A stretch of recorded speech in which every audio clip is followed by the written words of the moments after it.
Hello दोस्तों, आप सभी का स्वागत है आपके अपने चैनल स्ट्रगल पॉइंट में। तो दोस्तों, यह पार्ट 8 वीडियो है जिसमें हम लोग प्रश्न 6, 7, 8 और 9 बनाने वाले हैं। और प्रश्न 1, 2, 3, 4 और 5 ये सभी प्रश्न हम लोग इसके पीछे वाले वीडियो में बना चुके हैं। तो अगर आप लोग वो वीडियो नहीं देखे हैं तो वो सभी वीडियो का लिंक इस वीडियो के डिस्क्रिप्शन बॉक्स में है, तो आप लोग वहाँ से जाकर देख सकते हैं। ठीक है, तो चलिए हम अब प्रश्न 6 को बनाते हैं। देखिए प्रश्न में क्या कह रहा है कि क्या -1.1/8 का गुणात्मक प्रतिलोम 8/9 है? कारण सहित उत्तर दीजिए। ठीक है, तो चलिए अब हम लोग इसको बनाते हैं। देखिए गुणात्मक प्रतिलोम में क्या होता है कि अगर दो संख्याओं का गुणनफल 1 आ जाए तो वह दोनों संख्याएं एक दूसरे का गुणात्मक प्रतिलोम होती है। तो हमको इसका गुणात्मक प्रतिलोम देखना है कि यह है कि नहीं। तो इन दोनों संख्याओं को जब हम गुणा करेंगे तो अगर 1 आ जाए, केवल 1, तो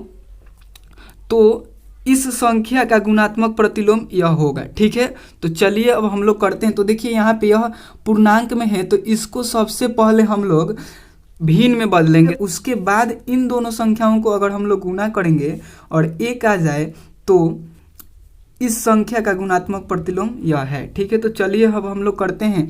तो 8 में -1 से हम लोग गुणा करेंगे तो -8 हो जाएगा और 1 जोड़ देंगे उसमें तो -9/8 हो जाएगा। -9/8, ठीक है, 8 हो गया, यानी कि -1.1/8 बराबर -9/8 भी हो सकता है। यानी कि इसके स्थान पर हम लोग इस तरह भी लिख सकते हैं। यह केवल यह पूर्णांक में है और यह भिन्न में है। ठीक है, और अब क्या करेंगे कि इसमें इससे गुणा करेंगे। अगर 1 आ जाए तो गुणात्मक प्रतिलोम है, अगर नहीं आए तो नहीं है। चलिए अब हम लोग गुणा करते हैं। तो इसमें हम लोग -9/8 गुना इसको करेंगे तो 8/9। चलिए अब हम लोग गुना करके देख रहे हैं। तो 8 से ये कट जा रहा है, ठीक है, 9 से ये भी कट जा रहा है। उसके बाद अब हम लोग गुना करेंगे तो देखिए यह 1 और यह -1 गुना होकर क्या हो जाएगा, -1, और यहाँ पे भी 1 है और यहाँ पे 1 गुना होकर 1 हो गया। यानी कि इसको आप लोग ऐसे भी लिख सकते हैं, 1 लगाकर भी लिख सकते हैं, 1 हटा भी सकते हैं।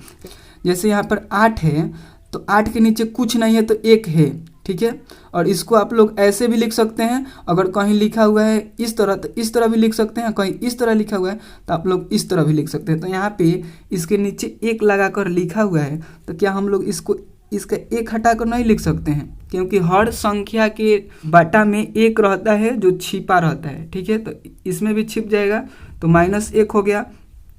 तो गुणात्मक प्रतिलोम में क्या होता है कि गुणनफल 1 आना चाहिए, गुणनफल 1 आना चाहिए। यहाँ पे -1 आ रहा है, यहाँ पे -1.1/8 का गुणात्मक प्रतिलोम यह नहीं है, क्योंकि दोनों का गुणनफल 1 नहीं आ रहा है। तो यहाँ पे लिख देंगे, कारण लिख देंगे क्यों नहीं हो रहा है। तो यहाँ पे हम लोग लिखेंगे नहीं,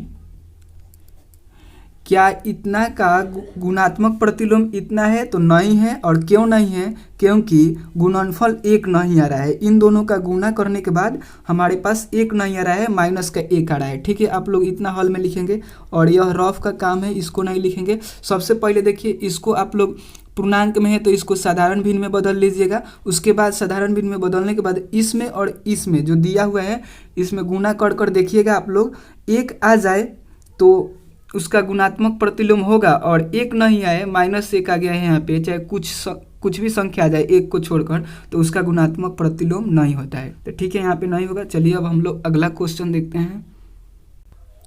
देखिए अगला क्वेश्चन है 7 नंबर। इसमें बताना है क्या 3.1/3 का गुणात्मक प्रतिलोम 0.3 है, क्यों अथवा क्यों नहीं। अगर है तो क्यों है और नहीं है तो क्यों नहीं है। ठीक है, तो चलिए इसको भी हम लोग सॉल्व करते हैं।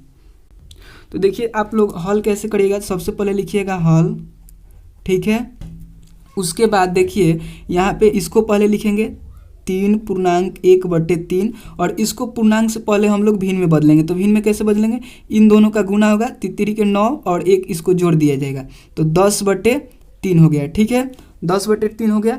और अब देखिए यह तो यहाँ पे दशमलव में है तो इसको भी अब हम लोग भिन्न में बदलेंगे। ठीक है, तो भिन्न में बदलेंगे, यहाँ पे कोमा देकर लिख दीजिएगा 0.3। ठीक है, तो भिन्न में बदलने के लिए सबसे पहले आप उसी संख्या को लिख देंगे यहाँ पे, ये जितना है उतना हम लिख दिए। ठीक है, और इसके बाटा में कुछ नहीं है तो 1 है।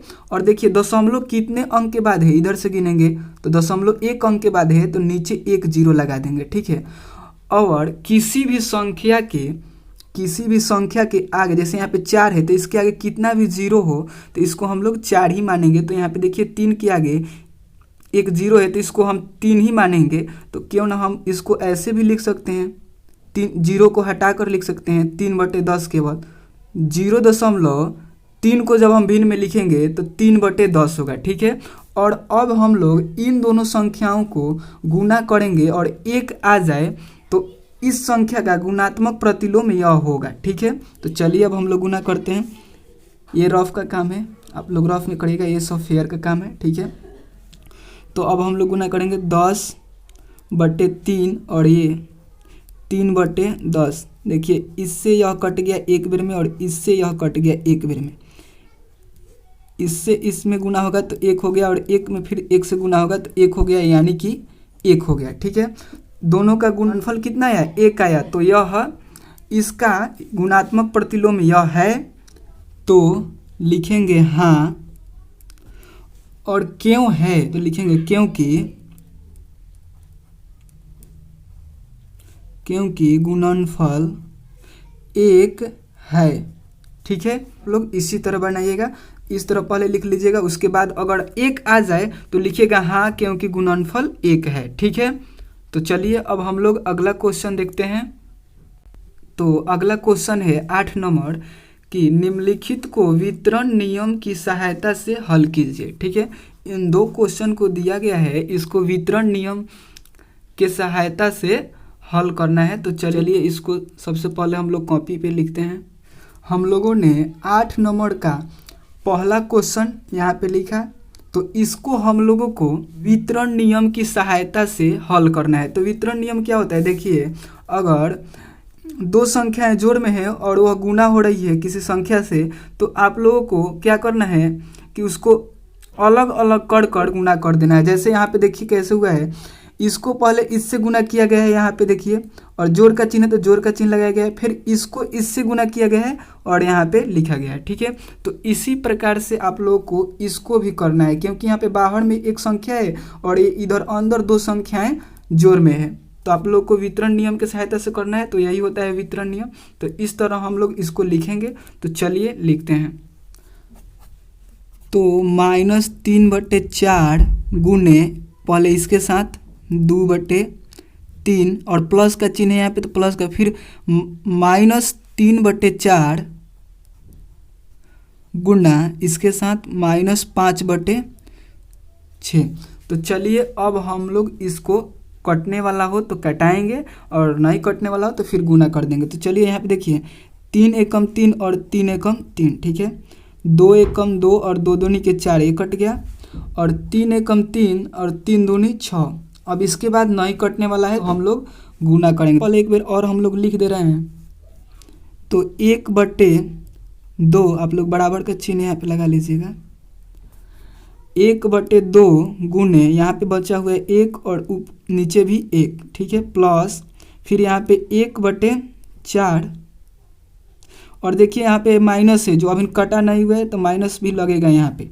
ठीक है, फिर गुना का चिन्ह, फिर यहाँ पे -5/2। ठीक है, और अब हम लोग इसको गुना करेंगे। ठीक है, और देखिए यहाँ पे भी माइनस है, हम नहीं लिखे, भूल गए, तो यहाँ पे भी माइनस है तो माइनस लगेगा। ठीक है, और देखिए इन दोनों को एक साथ गुना करना है और इन दोनों को एक साथ गुना करना है। तो चलिए देखिए यहाँ पे -1 में 1 से गुना होगा तो माइनस का 1, और 2 में 1 से गुना होगा तो 2। ठीक है, देखिए -1 में -5 से गुना होगा तो 5 ही हो जाएगा, क्योंकि माइनस माइनस जब गुना होगा, माइनस में माइनस से गुना होगा तो प्लस हो जाता है। ठीक है, तो यहाँ पे 5 में 1 से पहले गुना कर दीजिए और माइनस में माइनस से गुना करिएगा तो प्लस हो जाएगा। ठीक है, और 4 में 2 से गुना करिएगा तो 8 हो जाएगा। ठीक है, और अब हम लोग इन दोनों का एलसीएम लेंगे तो 8 होगा। ठीक है, और 2 के पहाड़े में 8 कितना बार में है तो 4 बार में है, तो ऊपर 4 से गुना होगा। और देखिए यहाँ पे यह माइनस है और यह प्लस है, 4 में 1 से गुना कर दिए 4 हो गया। ठीक है, और यह प्लस है और यह माइनस है, तो माइनस में जब प्लस से गुना करेंगे हम लोग तो माइनस ही होगा, तो यहाँ पे माइनस का चिन्ह लगाएंगे, फिर प्लस। और 8 के बड़ा में 8 एक बार में है तो ऊपर 1 से गुना होगा तो 5 एकम 5 ही हो गया। ठीक है, और ये सब रफ का काम है, आप लोग फेयर में मत करिएगा इन सभी को। ठीक है, उसके बाद अब हम इन दोनों को अब हम लोग जोड़ेंगे, तो यहाँ पे यह घटेगा तो 1/8 हो गया इसका आंसर। ठीक है, क्योंकि यह 5 प्लस में था और यह 4 माइनस में था, तो घटेगा तो 1/8 हो गया। ठीक है, आप लोग सभी को एक बार देख लीजिए।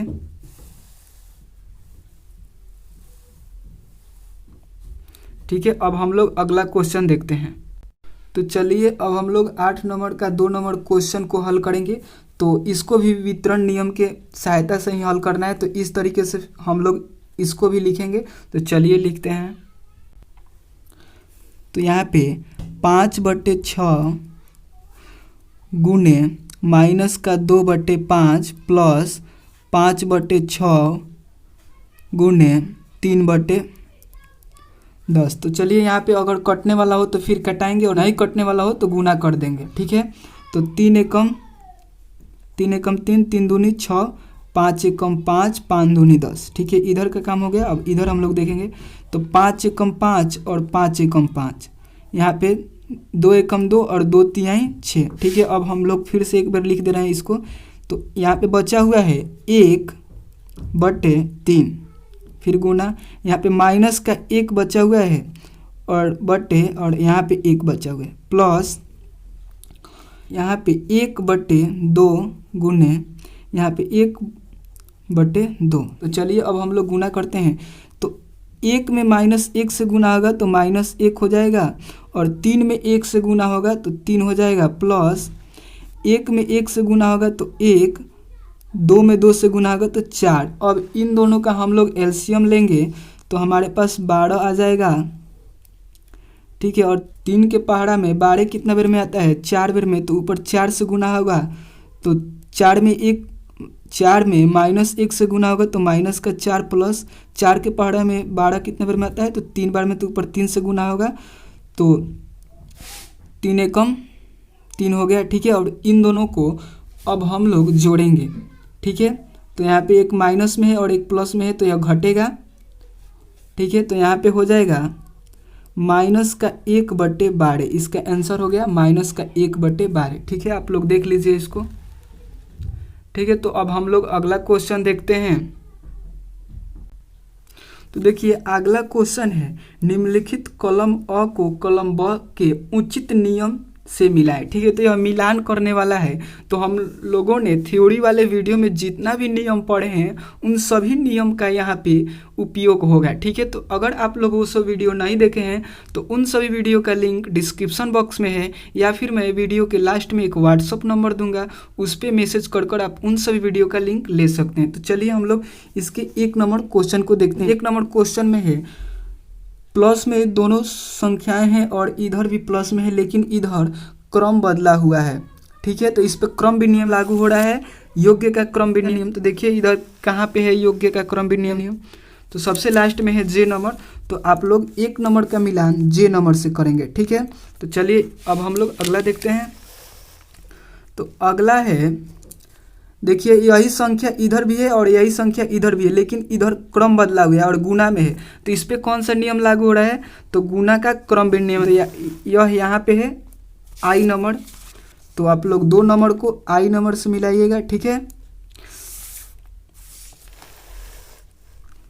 अब हम लोग देखते हैं यहाँ पे 3 नंबर को। तो देखिए, तो यहाँ पे 3 संख्याएं हैं, तो पहले क्या किया गया कि इन 2 को एक साथ जोड़ा गया है और इसको छोड़ दिया गया है, फिर इन दोनों को एक साथ जोड़ा गया है, इसको छोड़ दिया गया है। तो यह हम थ्योरी वाले वीडियो में पढ़ाए हैं। कौन सा इस पे नियम लागू हो रहा है, तो योग्य का सहचार्य नियम, तो देखिए तो कहाँ पे है योग्य का सहचार्य नियम, तो आप लोग यहाँ पे देखिए, यहाँ पे H नंबर में है, तो 3 नंबर का मिलान H नंबर से होगा। ठीक है, देखिए चौथा नंबर में क्या हो रहा है कि ये दो संख्याएं जो जुड़ रही है परिमेय संख्या है और फिर जोड़ने के बाद फिर परिमेय संख्याएं मिल रहा है। तो आप लोगों को हम एक नियम पढ़ाए थे संवृत या संवर्धक नियम, तो उस नियम का यहाँ पे उपयोग हो रहा है, यानी कि यहाँ पे दो परिमेय संख्या जुड़ रही है तो फिर परिमेय संख्याएं मिल रहा है, तो यह संवर्धक नियम होगा। देखिए तो कहाँ पे है, तो यहाँ पे F नंबर में, तो इसका मिलान चौथा नंबर का मिलान F नंबर से होगा। ठीक है, और हम अब लोग 5वां नंबर देखते हैं। तो 5वां नंबर में देखिए कि ये 3 संख्या गुना में है। ठीक है, लेकिन पहले इन दोनों को गुना किया जा रहा है, उसके बाद में इसको गुना किया जा रहा है, और इधर इन दोनों को गुना किया जा रहा है, उसके बाद उसमें इसका गुना किया जा रहा है। तो गुना का इस पर कौन सा नियम लागू हो रहा है, गुना का सहचार्य नियम। तो गुना का सहचार्य यहाँ पे है, यहाँ पे C नंबर में है, तो इसका मिलान 5 नंबर का मिलान C नंबर से होगा। ठीक है, चलिए अब छठा नंबर देखते हैं। तो देखिए छठा नंबर है -5/4 में 0 जोड़ा जा रहा है, तो फिर हमें -5/4 ही मिल रहा है। यह किस नियम के कारण हो रहा है, तो आप लोग को हम पढ़ाए थे योज्य तत्समक। ठीक है, तो छठा नंबर का मिलान A नंबर से होगा। ठीक है, चलिए अब हम लोग 7वां नंबर क्वेश्चन देखते हैं। तो देखिए -8/3 में जब 1 से गुना कर रहे हैं तो -8/3 ही मिल रहा है, तो यह किस नियम के कारण हो रहा है, तो यह गुणात्मक तत्समक के कारण हो रहा है। तो यानी कि 7 नंबर का मिलान B से होगा। ठीक है, 7 नंबर को आप लोग B से मिलाइएगा। अब देखिए 8वां नंबर, तो इस पे आप लोग को हम अभी भी पढ़ाएं कि कौन सा नियम लागू हो रहा है। देखिए इसको इसके साथ गुना कर लिखा गया है, फिर इसको इसके साथ गुना कर लिखा गया है, और प्लस का चिन्ह है तो प्लस का चिन्ह लगाया गया है। यह किस नियम में होता है, वितरण नियम। तो देखिए यहाँ पे E नंबर में है वितरण नियम, तो 8 नंबर का मिलान E नंबर से होगा। ठीक है, अब हम लोग अगला देखते हैं। यहाँ पे 9 नंबर 5/3 गुने 3/5 बराबर 1 हो जा रहा है।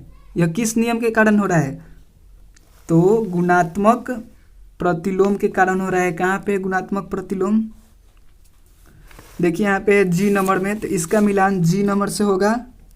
ठीक है, देखिए इन दो संख्याओं को जब हम लोग जोड़ रहे हैं तो 0 मिल रहा है, यह किस नियम के कारण मिल रहा है, तो यह हमको योज्य प्रतिलोम के कारण मिल रहा है। तो योज्य प्रतिलोम कहाँ पे है, यहाँ पे D नंबर, तो इसका मिलान D नंबर से होगा। ठीक है दोस्तों, इसका मिलान D नंबर से होगा।